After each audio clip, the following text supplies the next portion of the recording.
मेरा नाम डॉक्टर मानवेंद्र प्रताप सिंह है। भारतीय जनता पार्टी से स्नातक आगरा खंड क्षेत्र से विधान परिषद का सदस्य हूं उत्तर प्रदेश में। बचपन से ही छात्र जीवन से ही छात्र आंदोलन से जुड़ा रहा। मुझे याद है कि जब मैं 6वीं कक्षा में पढ़ता था तो उस समय पहली बार मैं एक आंदोलन में जिला विद्यालय निरीक्षक के यहाँ पहुँचा और छात्रों की समस्याओं को वहाँ पर जाकर उठाया।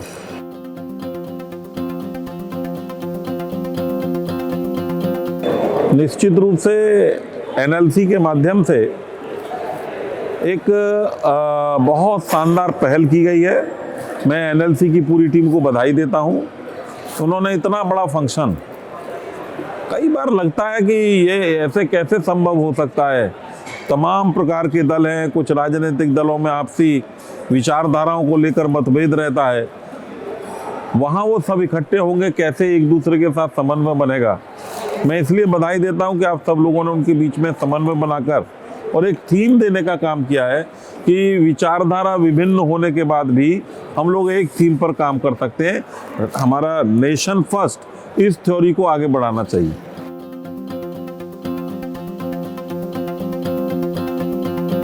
अब वो तो मुझे बहुत उसकी चूंकि बेसिक इंफॉर्मेशन नहीं है, लेकिन इतना बड़ा कार्यक्रम उन्होंने आयोजित किया है तो निश्चित रूप से वो बधाई के पात्र हैं।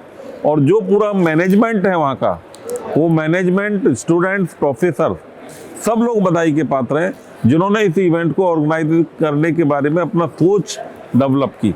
तो मैं उन सबको बहुत बधाई देता हूँ।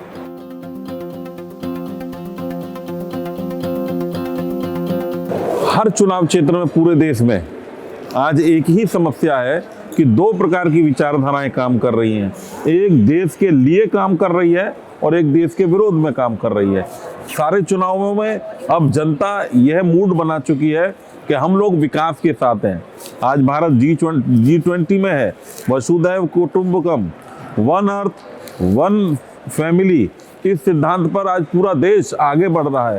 पूरे देश के साथ विश्व को अपने आप को उसमें सहभागी बना रहा है G20 के माध्यम से। लेकिन फिर भी कुछ विचारधाराओं का संघर्ष है और उन विचारधाराओं के संघर्ष के कारण हम कह सकते हैं कि कुछ लोग देश के लिए काम कर रहे हैं और कुछ देश के विरोध में काम कर रहे हैं।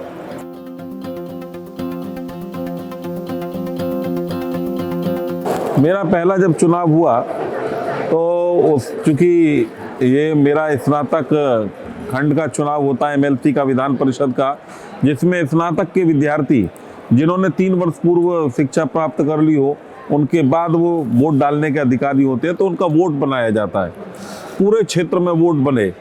चुनाव 3 से 6 महीने के अंदर वो कंप्लीट होता है, लेकिन वो चुनाव एक बड़ा चुनाव हो गया क्योंकि कोरोना उसी बीच में आ गया और एक लंबा समय जो 3 महीने का 4 महीने का चुनाव होना चाहिए था, वो लगभग 1.5 साल, पौने 2 साल हम लोगों ने चुनाव लड़ा।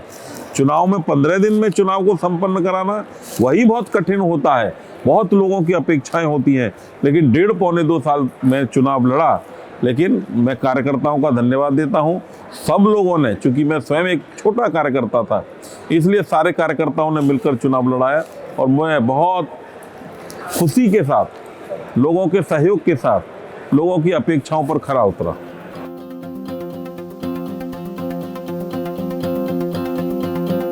राजनीति में आते समय स्वामी विवेकानंद सबके आदर्श होने चाहिए। देश को अगर हमें आगे ले जाना है तो स्वामी विवेकानंद से बड़ा कोई व्यक्तित्व इस दुनिया में नहीं है, तो इसलिए उनसे बड़ा व्यक्तित्व मानता नहीं, तो इसलिए आदर्श भी स्वामी विवेकानंद रहे।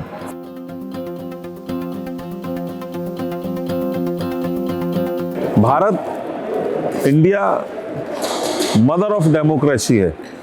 पूरे विश्व को लोकतंत्र का पाठ पढ़ाने का काम भारत ने किया है।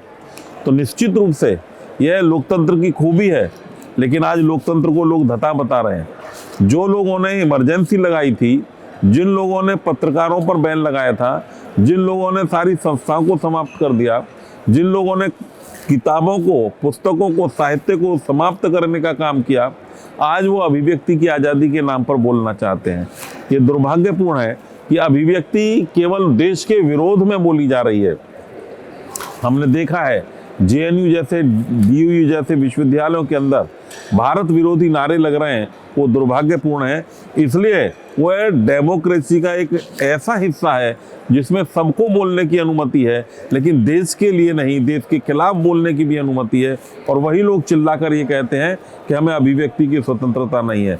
आज उसी लोकतंत्र का फायदा उठाकर हमारे देश की एक बड़ी पार्टी के, कांग्रेस के नेता राहुल गांधी विदेशों में जाकर भारत के प्रति विश्व मन का काम करते हैं, दुर्भावनापूर्ण रूप से भारत का विरोध करते हैं, भारत की नीति का विरोध करते हैं। लोकतंत्र की जिन्होंने हत्या की थी, आज वो लोकतंत्र बचाने की बात कर रहे हैं।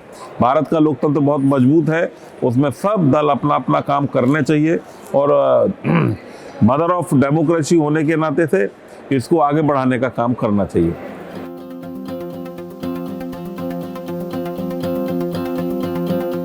मेरी सबसे बड़ी स्ट्रेंथ लोगों से मिलना है, कार्यकर्ताओं से मिलना है, कार्यकर्ताओं के साथ मेरा व्यवहार, वही मुझे प्रेरणा देता है।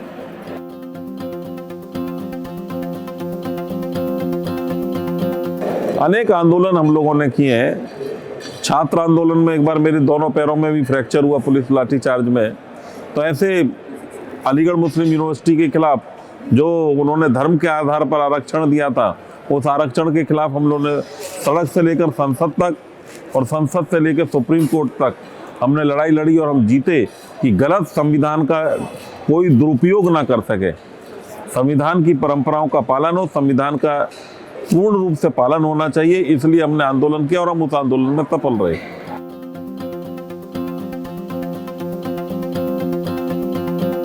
मेरा देश के युवाओं को यही संदेश है कि मेहनत का विकल्प कोई दूसरा नहीं हो सकता, पुस्तकों का विकल्प कोई दूसरा नहीं हो सकता। और आज युवा जिस प्रकार से डिजिटलाइजेशन में जा रहा है, उस डिजिटलाइजेशन में एक दिन उसको डिजिटल फास्टिंग भी रखनी चाहिए। ये निश्चित रूप से, चूंकि हम जिस ओर बढ़ रहे हैं, सारी चीज़ हमारे हाथ में होती है, हमारे हाथ में विकास भी है और विनाश भी है। तो उस विकास और विनाश में से हमको विकास को कैसे चुनना है, यह हमें चिंतन करना है। इसलिए धीरे धीरे डिजिटलाइजेशन को हम कैसे नियंत्रित कर सकते हैं, उपयोग के लिए हो, हम उपभोग के लिए उसका प्रयोग ना करें। निश्चित रूप से विकास और विनाश दोनों आज डिजिटलाइजेशन के रूप में हाथ में है। इसलिए धीरे धीरे उसको छोड़ने का भी काम, आवश्यकता है अगर उसका प्रयोग करना और डिजिटल फास्टिंग की ओर भी बढ़ना। जैसे हम व्रत रखते हैं, एक दिन हम सप्ताह में, महीने में हम शुरू कर सकते हैं कि आज हम किसी इलेक्ट्रॉनिक गैजेट का प्रयोग नहीं करेंगे। इस प्रकार से डिजिटल फास्टिंग के माध्यम से हम संदेश भी दे सकते हैं।